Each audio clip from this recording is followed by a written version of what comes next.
We have some snow coming yet again. This is New Hampshire and it's February. And it's okay. We had some folks who didn't want to braid it, so we're just pulling up a couple of recordings to do that. So if you had friends or family that couldn't join you and you want them to hear all about it, let Josh know. We can get you the links after tonight. But I'm Andrew. I'm with AAA's Member Choice Vacations.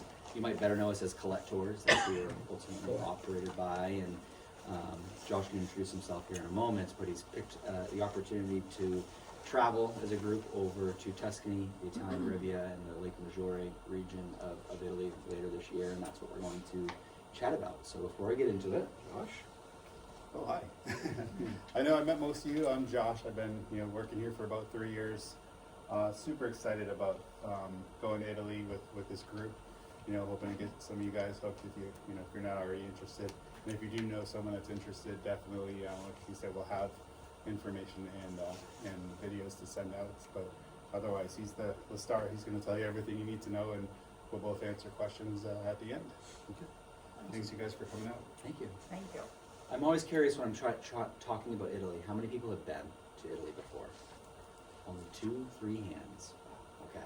Well, Italy is one of my favorite destinations for many different reasons. I think of it as being one of those places in the world that you could go to year after year for a lifetime and still not uncover everything that Italy has to offer. And that's often a reason why the folks in the room who have been to Italy are thinking about potentially going back, or at least interested in learning more about what else there is to offer. And if you think about Italy as a whole, it's broken up into different regions, different territories, cities, towns, coastal areas. But 3 of the most beloved regions in Italy are Tuscany, the Italian Riviera, and Lake Maggiore. And that's what we're going to get to, admire and journey through on this adventure come this October. What this is meant to be is a very comprehensive tour through these 3 regions. We want you to go and learn about the history. We want you to interact with the people, taste the great food, taste the great wine, of course. But we want you to do it in such a way where you don't have to stress about any of the logistics. So that's what we do at Collect Best. We curate these seamless travel experiences to take you over to Italy and have all of the logistics taken care of. So everything from itinerary to accommodations to transportation along the way, it's been arranged for you, so that way all you have to worry about is packing your bags and then enjoying yourself while you're on tour.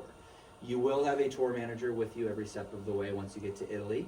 We use locals, so they'll have a funny little Italian name, funny little Italian accent, and they're really excited to share their heritage and their culture and these lands with you.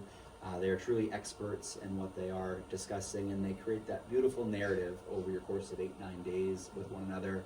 They're also a great resource to have in your corner because they're going to have all sorts of the tips and tricks during your free time. So when you're in a place like Florence, which we will be on this tour, and you have an afternoon at leisure, they're going to point you in the right direction of their favorite museums and restaurants and shops, or maybe you've researched something on your own in advance and you just need a little guidance in order to get there. They are there to be able to tackle that for you. So that's my brief introduction into Colette. Tonight's focus is, of course, in the itinerary. What we're going to do the rest of the evening is really walk through this itinerary on a day-by-day basis, kind of learning about the highlights. We'll talk logistics and all the real need-to-know information, and then we'll have plenty of time for questions and answers before we wrap up and head home for the evening. But this is our flow on tour, or our map tour at a glance. We fly into Milan, and then we start off in Lake Maggiore. Over here, this little box you can ignore for now. We have a tour extension where you can go a couple of nights early if you want to take advantage of that plane ticket, and that is to Turin. But the core tour starts in Lake Maggiore. While you're looking at this, any numbers that you see up there signify the number of nights that we're staying in that particular accommodation. What I love about this tour is you don't see a single number 1 up there, which means that we're in each of the properties for at least 2 nights, 3 nights down in the Tuscan region. So you really have an opportunity to enjoy the areas that we're staying. In terms of the hotels, I don't really share specifics tonight. Yes? One question. Yeah. Is it a direct flight from Boston to Lake We Maggiore? fly into Milan, we Oh. fly home from Florence. The flights aren't arranged yet. They don't have nonstop service between Boston and Milan and Oh, okay. Florence, so always connecting for this particular one. So not when we're going though. So Disregard. yes. So Sorry. yes, and we'll talk about the logistics in a little bit more depth. When it comes to the hotels, we do list the properties right here on the inner cover, so you can look them up. What you should expect for now: 4-star accommodations, very strategically located. I'll talk about a couple of the locations as we progress this evening. Now, one of the things to really keep in mind, consider if you're thinking about going to Italy in general, and then also if you're going on a tour with us, is how much walking is there? What's the accessibility in this particular destination? You'll find in your flyers that we have a paragraph talking about the activity level.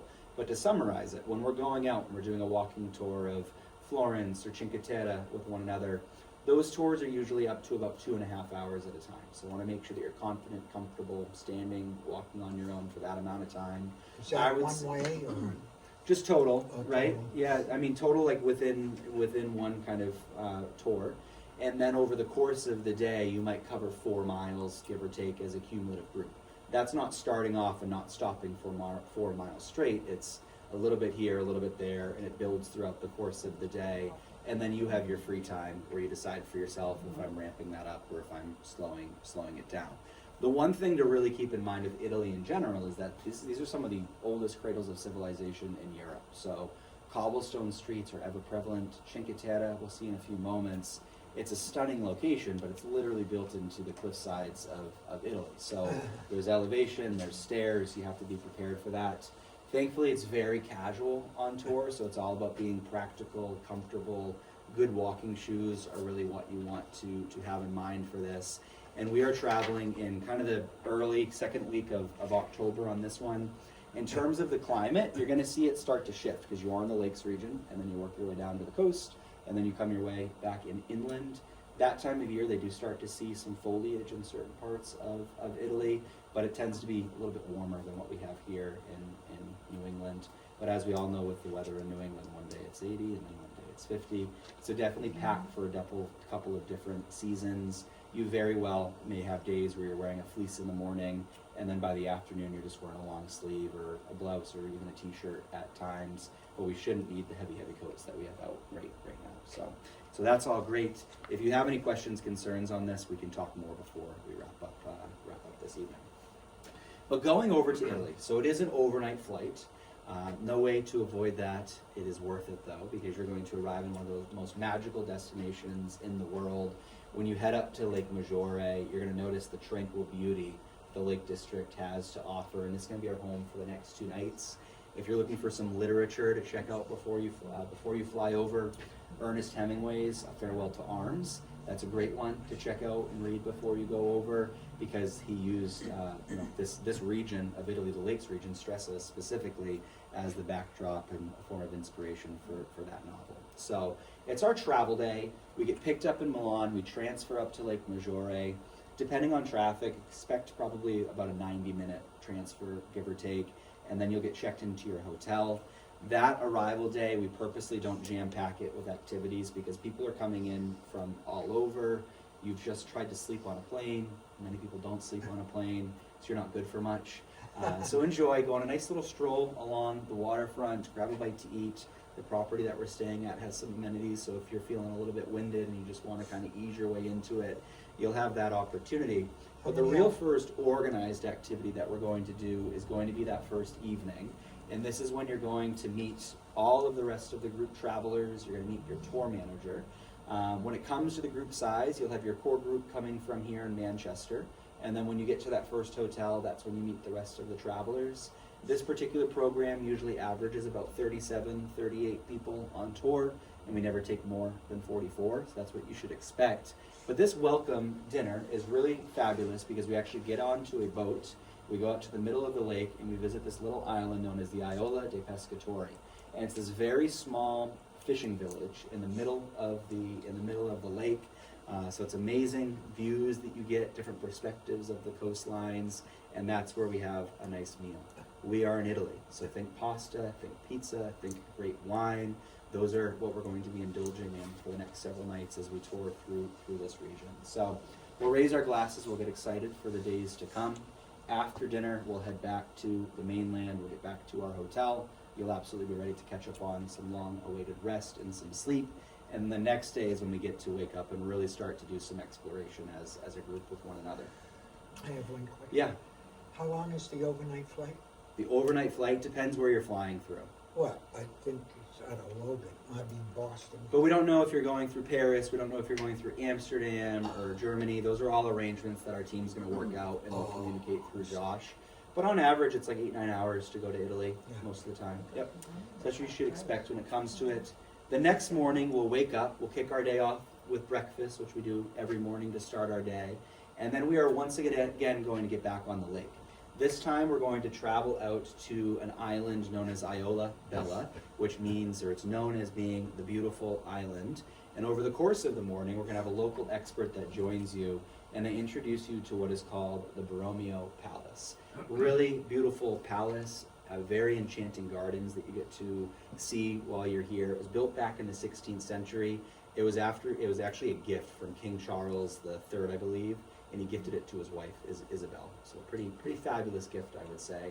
And you walk around, and I mean, the interior of the palace is so opulent, it's so detail-oriented. You see the different bed chambers and the apartment chambers that you have inside, and it's really impressive. And I mean, the palace takes up almost the entire footprint of the island of Isola Bella while you're there. The outside, I mentioned the gardens, are almost as impressive, if not more impressive, than what you see inside, because the shrubbery, the artistry that you see on display, it is so meticulously manicured no matter the time of the year. It's hard to find a single branch or a leaf that is out of place. So you'll see some of the grounds crew that are likely out watering or chipping away or doing some weeding while they're here. But that's an amazing sight. Off in the distance, you've of course got the shore of the rest of the lake, and you can see small little towns, farmlands, even some vineyards off as far as the eye can see. So we'll look forward to that. Afterwards, we'll return back to the mainland. Yes? In the gardens, this time of year, are they going to be in bloom? Or? They're great. So they're year-round gardens. Okay. So depending on, they certainly have different flowers. There's some perennials, there's some seasonal ones.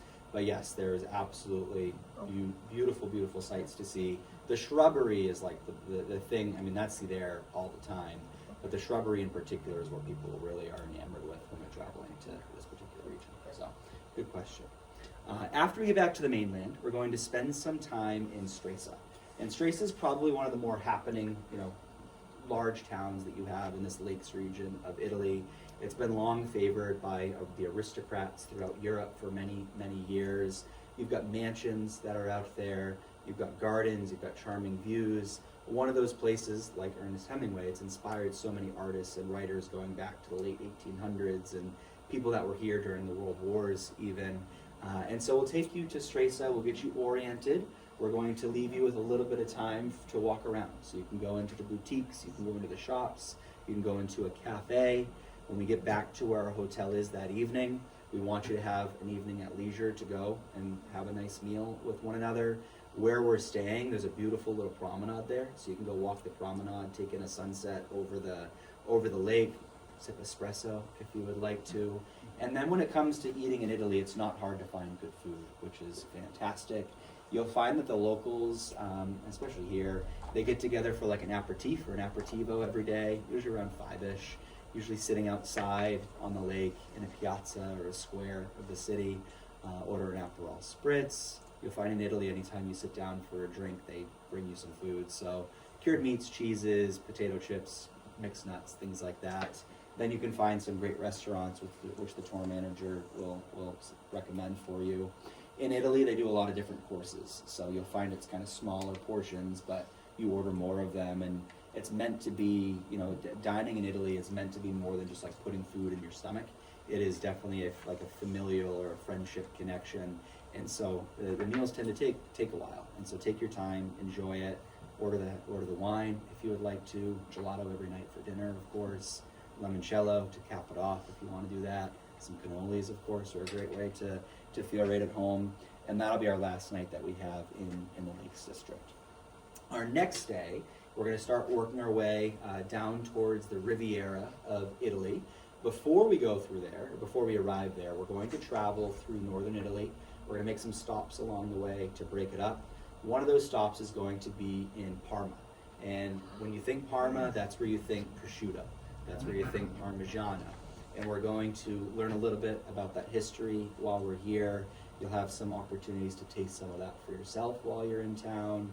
You will have some free time to walk around on your That's own. my sister's city, cause I went to Oh, really? Parma and out of Cleveland. Yeah, High school, yeah. yeah, it's an amazing place. It's a very charming town, which that's what's unique about going to Italy and seeing a few different areas. Is you're of course going to have just experienced kind of the lake lifestyle, and then you go to Parma, which is definitely not the biggest city, definitely not the smallest town, but has a really rich history, very charming, walkable downtown, lots of cobblestone streets that you'll see here. And then on the other end of it, we're going to be arriving in La Spezia, and you start to see some of the coastal views that Italy has to offer. And I mean, the coastlines of Italy are some of the most beautiful coastlines in the world. We'll see that on our next day. But La Spezia specifically, so this is where we're going to be staying for the next 2 nights with one another. It's that port city gateway into Cinque Terre. It's been an important and historic naval base for many, many years. Where we're staying is right across the street from the waterfront. So yet again, there's a promenade there. You can see the sailboats, you can see some of the fishing boats that are bobbing out. It's very walkable, which is fantastic. They have a great restaurant right at the hotel, where you can easily walk around and see some things. But this region that we're going to be introduced to, Cinque Terre, it is some of the most spectacular seaside scenery that you can ever imagine, and it's where you have those vibrantly kind of pastel colored homes that are built miraculously into the cliffside villages. And so the next morning, day 5, what we're going to do is we're going to wake up, we're going to have our breakfast, and then we get on a ferry. The ferry is going to bring us over to Cinque Terre. These are 5, so Cinque Terre means 5 lands. It's 5 independent, car-free villages, and they're fishing villages. And we get to, kind of learn all about that. The ferry is very fun because you come out and around, and although there's quite a few people on the ferry, you get to see the cliffs from a very unique perspective. You're coming from the water towards them, so you've got the views right away as you're approaching. You get off. What connects the different villages there's trains. So there's a train system. That's what we use to get from one to the next. But it's really, really a remarkable place. You have these little terraced cliffs.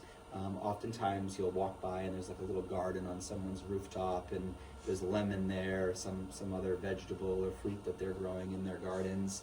So it's a really, really miraculous place. What we aim to do, and a couple of things to know about. This day, as I mentioned earlier, it's going to be the busiest day when it comes to walking, because we're on a ferry, we're on a train. It's not a place where the motor coach can take you right to the center of the city and drop you off, and you're there. Look at how they're built. It's into the cliffs, so there are steps that you're going to experience. There's a beautiful national park that we'll take in while we're here as well.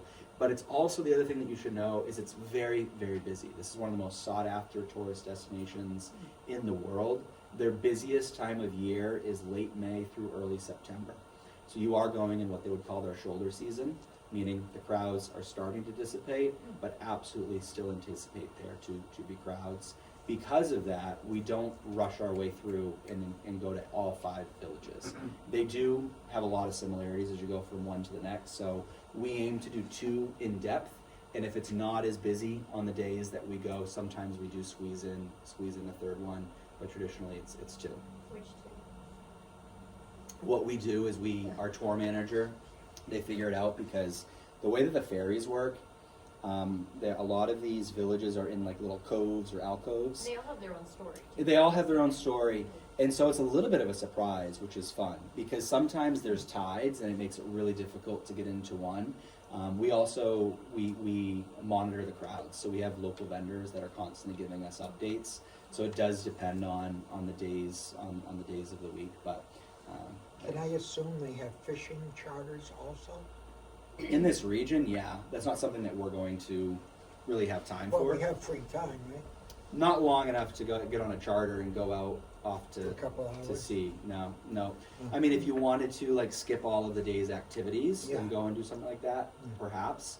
But that would be something where maybe on the back end you add on an extra night or 2 on your own and go and do some good fishing. So you'll absolutely see a lot of the local fishermen that are coming in, and a lot of the fresh seafood and fish that they've caught, which is pretty remarkable. But it's a great place. One of the other things, one of the villages that we try to visit 90% of the time is Manarola. It's one of the most famous ones. One of the things that we do here, you'll have your free times. If you want to do the galleries or just walk town, you can. But the tour manager will usually offer to take this really nice walk through the vineyards. And, you know, as we're going through it, they're talking about the beauty, the character of this region, the food, certainly the wine of Italy, and it's an amazing, amazing experience. So that's our time that we have in Cinque Terre. As I mentioned, the trains that are coming through, I mean, you have these series of coastal tunnels, and you're right there basically on top of the water. You go through these little covered alleyways, then come out the other side, and suddenly there's a new village or something that you're able to see off in the distance. So it's very whimsical as you're going around. There again, the trains get busy. Most of the villages are only about 10, 15 minutes away from each other, but usually some people will be standing and there's a few seats. So keep that in mind as you go from one place to the next. But I think at the end of the day, you'll really come to understand and appreciate why this region of Italy is so beloved by so many, and you'll have gotten to, you know, see some of those beautiful sights for yourself. That evening, since it's a pretty busy day, we are going to include dinner. They have a great restaurant right at the hotel in La Spezia, so we'll eat there. For those of you that have a little bit of energy left in, you can absolutely take one of those nice little walks along the water, go find a little gelato or a cafe to have a nightcap if you would like to. And then our next day, we're going to travel into Tuscany, another amazing region. You're going to see the landscape really start to change. Lots of vineyards, lots of olive groves that you're going to start to notice. The rolling hills of Tuscany are really a joy to drive through as you come through them. And there's lots of different villages, cities in here. One of the ones that we're going to visit on our way is known as Lucca. It's regarded as being one of the best kept secrets of Tuscany, because when you arrive, the first thing you notice are the Renaissance era walls that still surround the city. On the interior, you've got Romanesque churches, you've got medieval streets, and you've got all of these towers that jet out from it. So it's a very, you know, aesthetically pleasing town that you have here in Italy. But historically, it was an early Roman settlement, so it's been here for centuries upon centuries. And so we'll spend some time wandering with a local guide, kind of diving into that Roman heritage and the storied past that they have. You'll have some free time. This is kind of the main piazza that you have in the central part of Lucca.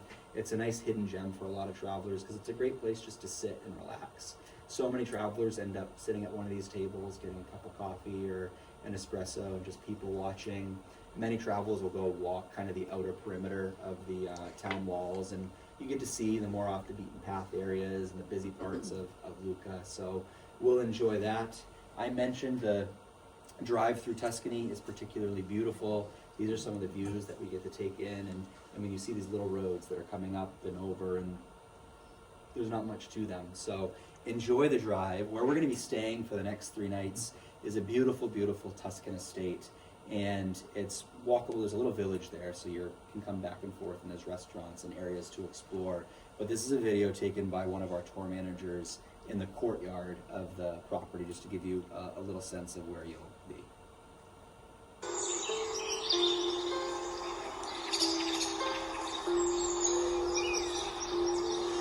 Welcome to Villa Casagrande and its gardens in Figline Valdarno. Imagine coming back to the hotel after a long day of touring and enjoying a walk here in the garden, maybe sitting down with a book or a glass of wine and just taking in the sights and sounds. This is a drizzly February morning, and it's most enjoyable to walk around before getting on the bus for a busy day of touring. And it's a beautiful hotel, very rustic. It is a Tuscan villa, but what you see here are the ancient city walls and one of the watchtowers of Figline Valdarno. And the villa is located just inside the city walls. But at the time it was built, it was in the suburbs, almost in the countryside. And now the hotel has a secret door that lets you on to the main street of the village. And right next to that, there is the main square. So you have the peace and quiet of a Tuscan villa with its beautiful garden lined with cypress trees, combined with the beauty of the ancient city walls and the liveliness of the small village main square. We wait for you on Tuscany and the Italian Riviera. So pretty wonderful. I think it's, you know, when we travel, especially to places like Italy, it's hard to take that time to sit back and like truly appreciate what we're experiencing in the moment. And this is one of those properties that kind of forces you to do that. And so in addition to kind of the sereneness that this place provides, it also has an amazing chef on site. And the first evening that we arrive, we're going to spend some time with that chef, and we're going to have an interactive pasta making class. So we are going to put you to work, whether you like it or not. We're going to have some fun. People who love cooking, you're going to be right at home. People who do not love cooking, you're going to have the most number of laughs in this next couple of hours than you probably had on the entire tour. We're in Tuscany, so there's going to be some Tuscan wine that's paired with it, and that'll be flowing, and that always makes it a little bit easier. They're certainly the experts that are preparing extra dishes, so if you mess yours up, it is okay. But you will have the opportunity to enjoy the fruits of your labor at the end, and we'll sit down and have a nice meal with one another. You know, going back to eating and dining in Italy, not only is like literally sitting and having the meal part of the connection, but preparing food. I mean, you speak with the locals and you learn from the chef about how they've learned these traditions and these recipes starting when they were 4 and 5 years old from their nonas, and they learned it from them, and they're still doing it according to those traditions, even though they probably could take shortcuts to do it a different or more efficient way. But it's amazing, and hopefully you pick out a few new, you know, recipes or techniques that you can try when you come back to the States afterwards. Now our next day, a little bit different. We're going to go into the biggest city that we're going to be seeing on this tour, which is Florence. And if you were to talk to travelers who have extensively spent time in Italy, specifically in the big cities, they will tell you that Florence is their favorite Italian city. And that is because this is the cradle of the Italian Renaissance. It is overflowing with amazing architecture, stories, history, historic figures. If you think about the world's greatest artists and innovators throughout time, so Donatello and Leonardo da Vinci and Michelangelo, so many of them have spent considerable amounts of their lives in Florence using the backdrop of the city's visual aesthetic, but also the ambiance and the energy of the city to inspire them to create some of the world's most famous paintings and sculptures and playwrights and books, and the list goes on and on. So we're going to spend this entire day trying to absorb as much of Florence as we can. When we first arrive, we're going to do a nice little orientation tour as a group, and then we'll set you free. While we're walking around as a group, some of the things that you'll be seeing, you'll see the old bridge, or Ponte Vecchio. This is the only Florentine bridge that survived World War II, and it's known for having these shops that are built across it. If you've ever been to Venice or seen the shop bridges in Venice, very reminiscent of that, but a very common practice that you have in Italy. So that's an amazing place. We're going to spend a good amount of our time in kind of the medieval part of Florence. That's where you have the Duomo, or the old cathedral. We've all heard of the Statue of David, yes? So the Statue of David, the story around that is Michelangelo was commissioned to sculpt the Statue of David back in the 1500s, and originally it was meant to be on top of the Duomo, the cathedral in the central part of town.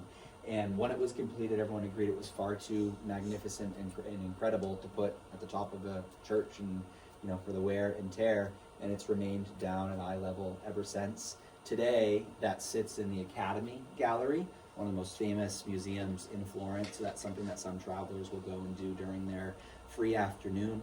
There are 3 replicas that are outside in Florence. So if you want to say that you saw the Statue of David while you were there, but have no desire to go into a museum, it's a great way to do it.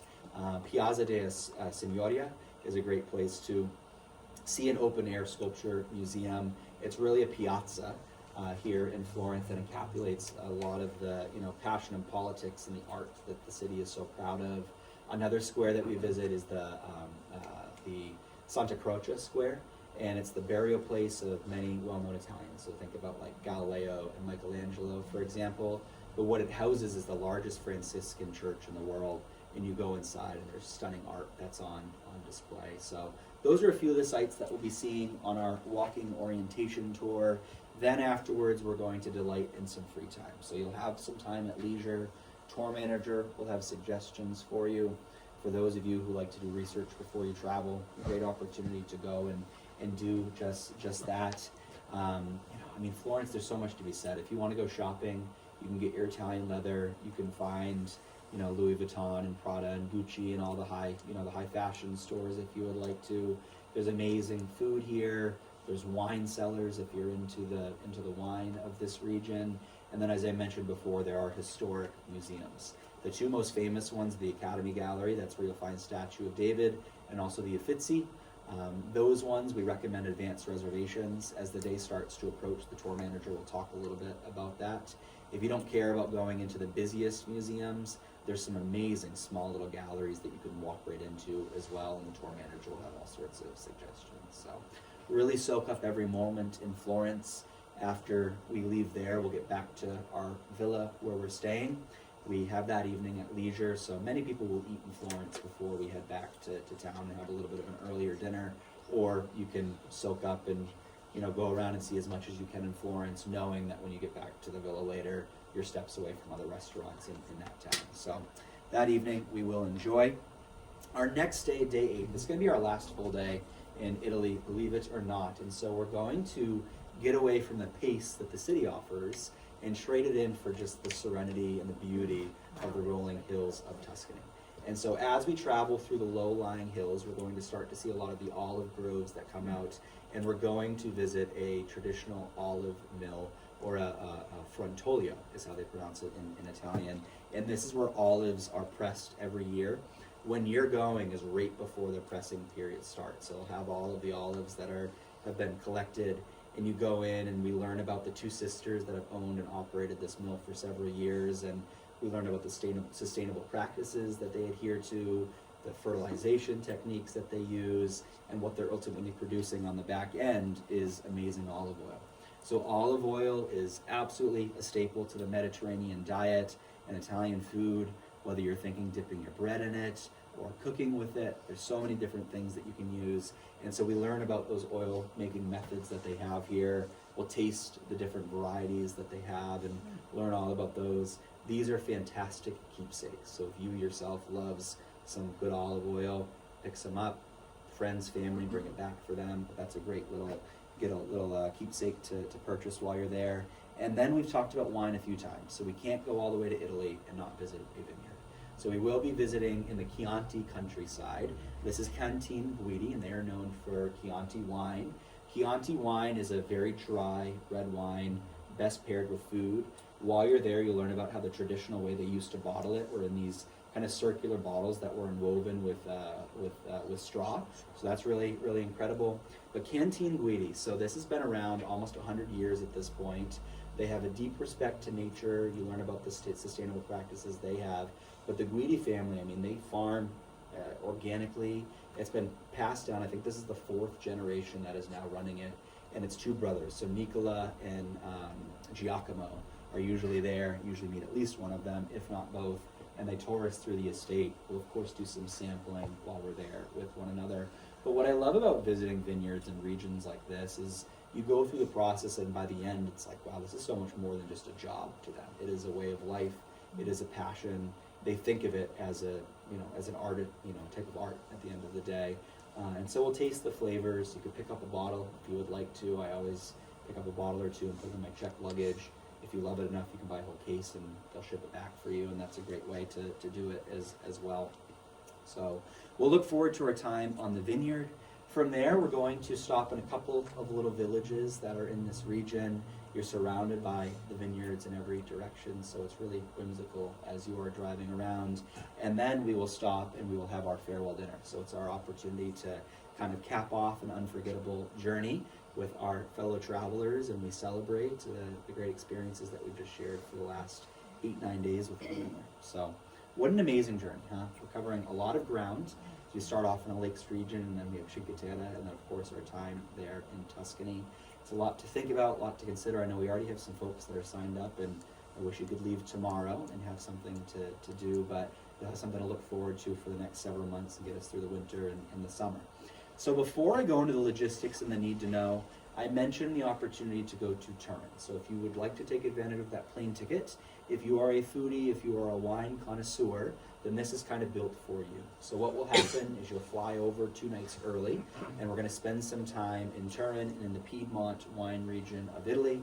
Similarly to the core tour, you've still got all the transportation and the local Colette representative to be there to answer all your questions and take good care of you. But Turin's an amazing place. So we'll fly into Milan, we'll transfer over to Turin. We stay here for 2 nights. The first thing that you notice when you arrive here are the Alpine peaks that are towering off in the distance. The downtown area is known for really refined architecture. This is one of the foodiest cities in Italy. So there's amazing restaurants that are on display here. The city itself, it was under French regime for many, many years. So there's Parisian bistros and a lot of the influences in the architecture. If you've ever been to Paris, you'll notice a lot of similarities that have blended together with the Italian culture. Over the next couple of days, we will spend some time in the Piedmont region exploring and learning about the wine country. We'll have an expert guide that takes you through. We have charming villages that we go to, we have vineyards that we visit, we go on a cellar tour and do some tasting with one another. This is an area known for its white truffles as well, so you get to try some like truffle-infused cheese, for example, and that's really delicious. You'll certainly have free time in Turin itself, so you can go around and shop, eat. They have Beiser in there, which is a mixture of it's like an espresso mixed with chocolate, essentially, and that's a staple. Definitely is a memento from their Parisian past. So that might be something that you consider. We'll certainly get you more information. But going back to the logistics, so as we started with, this is meant to be a very seamless travel experience. It starts and ends right here in kind of Greater Manchester. We make arrangements to pick up whoever's traveling. We usually use a park and ride, 10 miles south of here, something like that. But those details will be ironed out later. All you need to know for now is you don't have to worry about getting yourself to Logan Airport, paying for parking, any of that. We'll take care of that for you. On the back end of the tour, we're picking you up at the airport and bringing you back to where it all started. Where we leave from, it will be a central location where you can leave your cars if you would like to. And if you're doing any sort of extensions, the transportation will still be arranged, even for your extension days. The tour itself, very inclusive. We're covering a lot as an organized group. We talked about the extension to Turin. This particular tour doesn't have any optional extra excursions that we offer, but some travelers want to take advantage of the plane ticket. You're going all the way to Italy. If you've never been to Rome, if you've never been to Venice, if you want some more independent time, if you want to get over to Lake Maggiore a night early just to kind of ease your way into it, we can make many arrangements for those sorts of things. So just let Josh know what you have in mind, and he'll let you know what we can facilitate, and we'll get everything tidied up for you. The other thing that you'll consider is that this trip is many months away, and things happen in our lives that we just can't prepare for, and so it's important to think about protecting travel with insurance. And what our insurance allows you to do is cancel for any reason up until the day prior to your departure. You get a full cash refund. It's as simple as letting us know that you're not going. There's no doctor's notes or forms that you need to fill out. On tour, it covers you, so you have peace of mind knowing that you have primary medical insurance, you have trip interruption, baggage delay. There's a whole laundry list of benefits that we can get to you, but definitely something to be thinking about. For $550. $549, yes. Yep. And so we do also have our loyalty program. So if you've traveled with Colette previously in the last couple of years, you can take savings from that trip, apply them towards this Italy tour. If this is going to be your first time on tour with us, you'll earn rewards dollars from going to Italy. Future trips, you'll have some savings coming your way.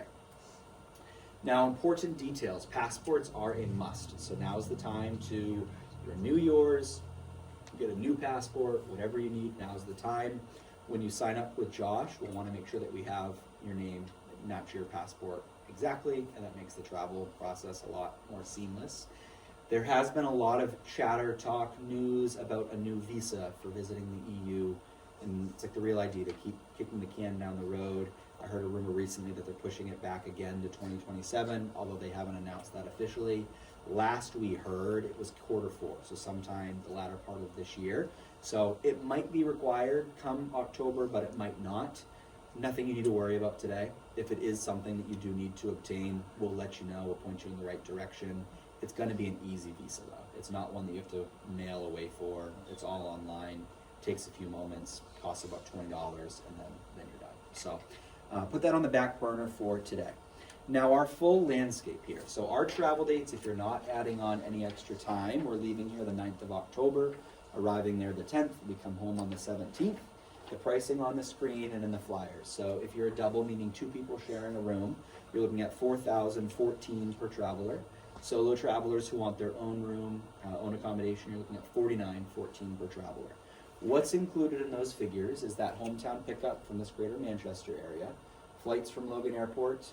We fly in economy. Internationally, that does include a checked suitcase per person, plus the belongings that you bring onto the aircraft with you. And then in the destination, all of the transportation, the hotels, in terms of meals, it's breakfast every day, 4 dinners that are included. So you'll do about half the dinners on your own, and then lunch every day we'll have free time for, and then your taxes, your fees. That optional insurance allowing you to cancel for any reason up until the day before, that is $549 per person. So essentially you call us on October 8th and say, my hair looks awful, I'm not getting on a plane tomorrow. You forfeit $549, but you get back everything else that you'd spent up until that point. Now in terms of reserving your spot, signing up for the tour, payments, all of those fun things, this is highlighted on the very last paragraph of your flyers here in bold. But the deposit amount when you sign up for the tour, it's $698 per person. If you're taking the insurance, you pay that up front as well. And then remaining balances are due July 1st of this year. Between now and July 1st, you can make payments, you can save it all for the end. There's flexibility in that. The one thing that I like to mention is that we only have 16 seats that are still remaining for Josh's departure going over to Italy. If you've already signed up, if you sign up soon, you can sign up knowing that you have until April 10th to kind of change your mind. The deposit and insurance are fully refundable up until April 10th. After that date, that's when the insurance becomes non-refundable, and if you don't have the insurance, and there's different penalty periods that go into effect. So you do have a little bit of buyer's remorse time if you want to secure your seat, knowing that you have it, and then something worth changing the next month or two. Now after today, sorry, yes? So you said like you could fly over earlier, right? If Yep. you wanted to do time in Rome or Venice, does that affect greatly that price? So you would just add on the flights, not really, no. If you're going into some random small airport in Italy, there could be some fluctuation, but if you say, I want to come home from Venice or I want to come home from Rome instead of Florence, usually that number is not affected. Josh would work with you individually. Where that number would be affected is, okay, I'm adding on 3 extra nights, you've got to pay for the hotel and those sorts of things, but the travel arrangements, it really doesn't make a huge effect. Sometimes we even have people that are like, oh, I've got family in Germany, I'm going to get on a train and end up and fly you home from Frankfurt. And those are all things that we can manage. So just work with Josh, and he'll let you know specifically how it affects it, but if it's a major gateway, it's usually very, very similar, if not exactly the same. Good question. I have a question. Yeah. So, my grandson's just a pastor in Rome, but they were telling me that if I went to England first and then in Italy, it would be half fare. Be what? It was a lot cheaper if I went to England first. Instead of just straight shot, the London one is cheaper.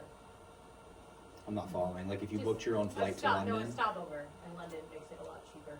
Was half price. to Because he's get to flying Italy. back and forth a lot. Like, Oh, but you okay. said you had stopovers in London or Paris. Usually you had to do Yeah, I that. mean, you have a layover.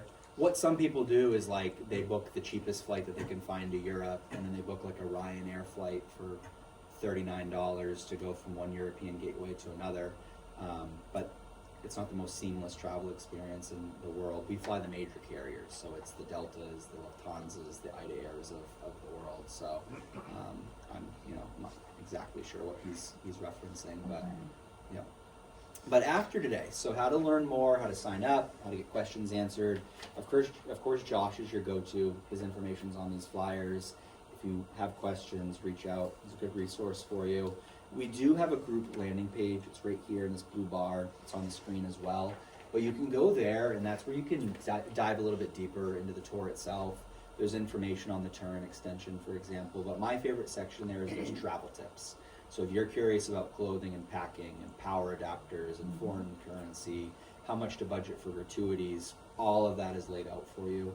Those travel tips are printed in pre-trip documents that we mail out, a nice little pouch for you about a month before travel as well. But that's a great place to go and read a little bit more about the itinerary. So, questions? Are there laundry facilities in any of the hotels? Laundry facilities. So the short answer is yes. My long answer is if you are taking time out of your day to do laundry, you're taking time out of your day to do laundry, right? So, but if you can do a pinch, absolutely. There are things. Well, you do it at night when you're getting ready to retire. Mhm.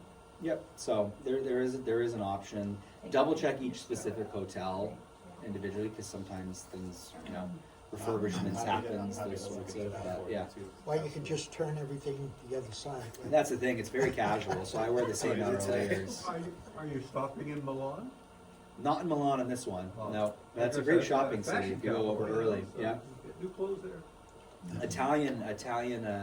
Italian clothes are very trendy. So even in Florence, you can get some great clothes.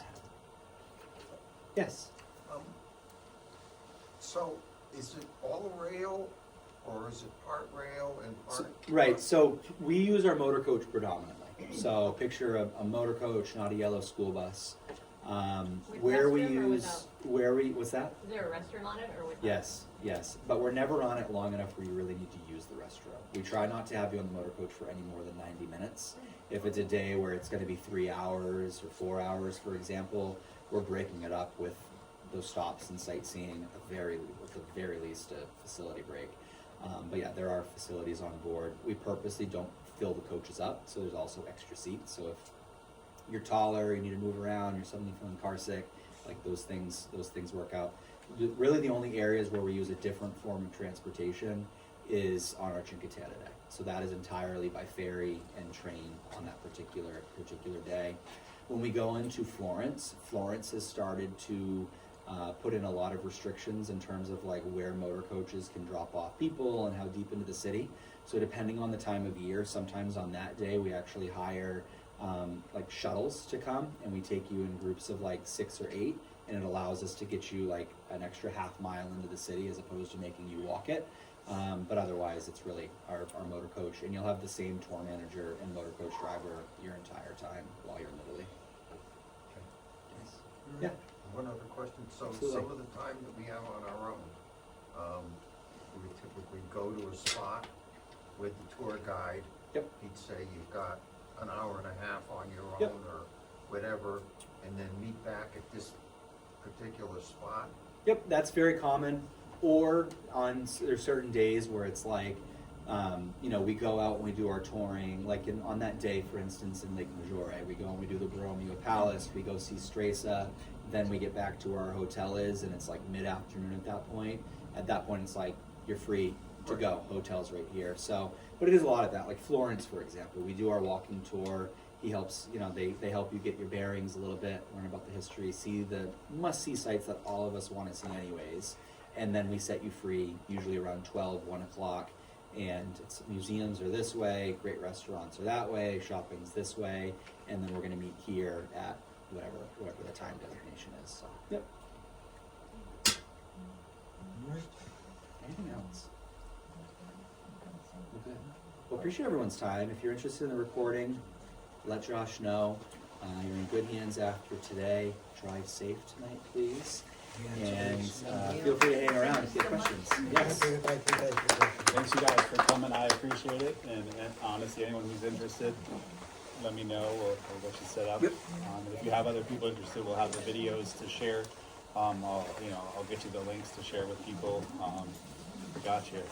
So, thanks you guys for coming out.